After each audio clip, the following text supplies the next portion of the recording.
Hello everybody, and welcome to the Friday edition of Video Clips. And I want to remind everybody our new book, COVID Operation, What Happened, Why It Happened, and What's Next, is available. You can order it here if you want it autographed or sent with other stuff that we do here.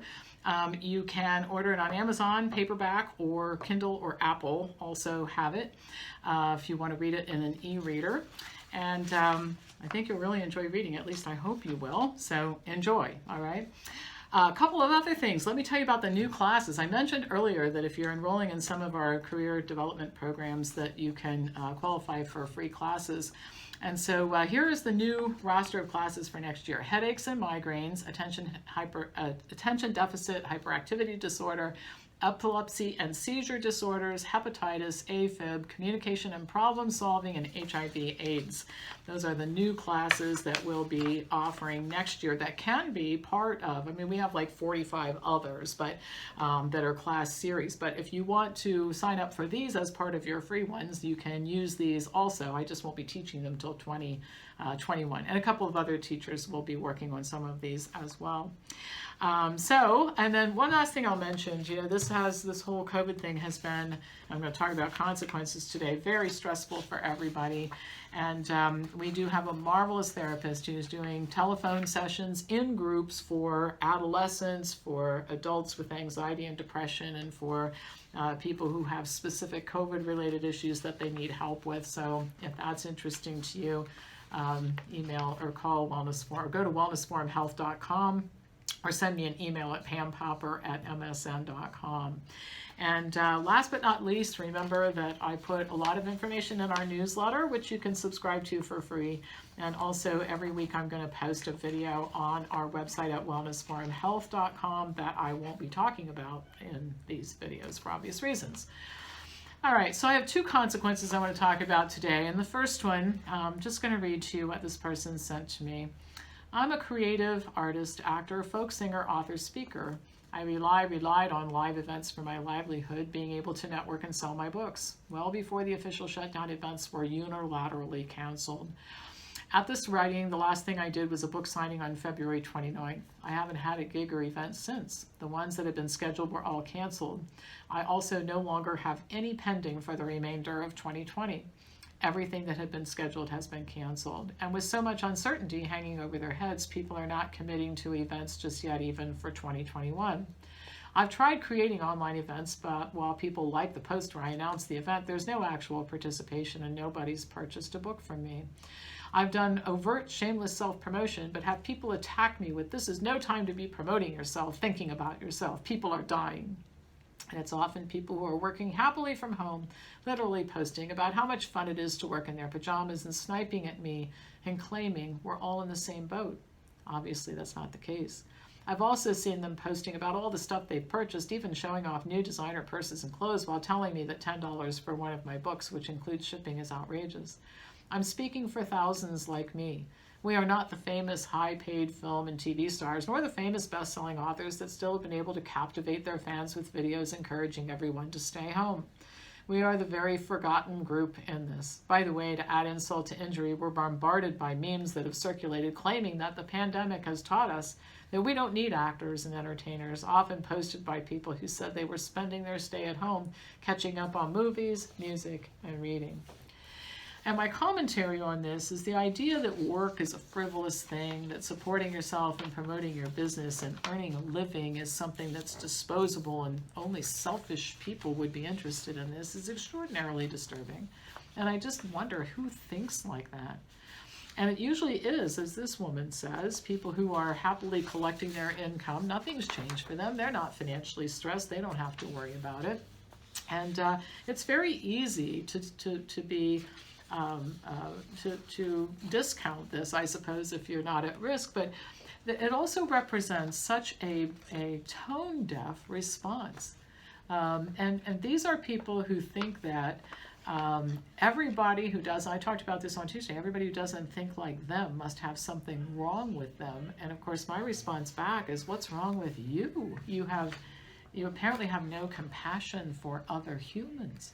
So here's my proposal. I think that these people love government. They love the way the government works and what it does. So I think the government ought to we don't need legislatures anymore. They just all take unilateral action. So how about the governor in each state just says, from now on, people who are all for what I'm doing, we're going to confiscate 30% of your income, and we're going to give it to people who can't work during this time.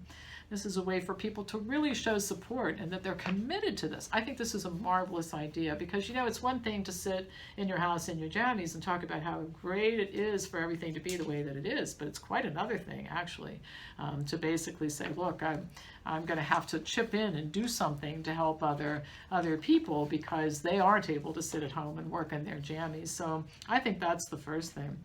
Now, this might mean that some people won't be able to afford to live where they do right now. They might have to give up a second car or something like that, but it's all for the greater good. And I think that people who are in this situation would see it this way. And then the second thing is I think that all of the people who are for what's going on right now, who have extra space in their house, should be required to take in people who are becoming homeless because their businesses are shut down if they've lost their jobs, and take on the responsibility of feeding them and helping them educate their children. Because if you're schooling at home, you could certainly have another 3 or 4 kids sitting at your kitchen table every day and take that on as well. So I believe that probably this whole thing would be over very quickly if we put the people who are so much in favor of this in charge of dealing with the consequences of this. So let me know if you think that's a great idea. I would love to see it happen sometime soon, particularly since the government is all about giving orders right now without any type of rulemaking or legislative assistance or anything. So if you're going to make some rules, here are some really good rules to make. All right. This is unbelievable. This comes from Colorado. Part of the public health response to COVID, and so many people are dealing with this, has been prohibiting family and friends from visiting nursing home residents in order to protect them from the virus. And by the way, it hasn't been very effective because a significant percentage of the deaths have been older people in care facilities, but it has been really effective for making nursing home patients very lonely and miserable, and for causing many to even lose their will to live. I get a lot of very disturbing emails from people who say that their mother, grandmother, whoever it is, just stopped eating, for example. I've said for months that if nursing home residents were asked to choose isolation, for example, in order to reduce the risk, or back to normal visitation from family and friends with all the risks that entails, they would choose the latter. Part of what's horrific about the current situation is that they don't get to choose. The government is choosing for them and for all of us. I'm not comfortable with this. It's one of the reasons I'm doing what I'm doing. I don't think that the government should be making decisions about everybody's lives in this way. And by the way, if you go along with this, sooner or later, things that you think can't be taken away will be taken away too. It's all well and good when you're not the nursing home patient, when you're not the person whose business is closed, when you're not the person who's economically suffering, to dismiss everybody else who's in this situation. But they'll be coming for you one of these days too, my friends.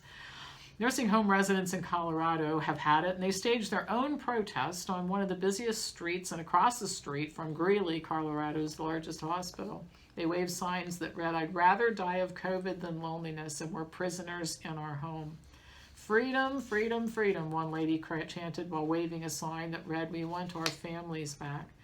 The protest against the Colorado Department of Public Health and Environment and Governor Jared Polis's mandates that do not allow nursing home residents to see their loved ones was thought up, organized, and carried out by the residents with oversight from their nurses and other staff members. The facility has a resident council that meets monthly to discuss things that are on residents' minds, and they discuss things like caregivers and things they want to do or offer suggestions. But recently they brought up the idea of protesting the lockdown because it's the eighth month of no hugs, no smiles, no kisses from loved ones. We're here to support our resident, one of the administrators said. If they want to get their voices heard, they have rights just like we should have rights as well. We wanted to make sure that they were able to express those. Gonzalez said the staff made sure the residents were all placed 6 feet apart on the grass across from the entrance to the North Colorado Medical Center along a busy 16th Street intersection in the center of town. They were wearing masks. They each had their own staff members, so they were doing it all right and the whole 9 yards. But the hospital administrators heard about it, came out and applauded, went across the street, One woman who wasn't from Greeley but happened to be at the hospital during the protest yelled across the street, "Tell them to let you out of jail." She identified herself only as a nursing home administrator in another community, and she said she's seen more deaths due to depression among her residents since the pandemic than she has COVID itself, blaming mandates and restrictions more than the virus. The isolation is what kills these people, she said. It's just incredibly sad that they can't live out the last part of their lives with their families surrounding them.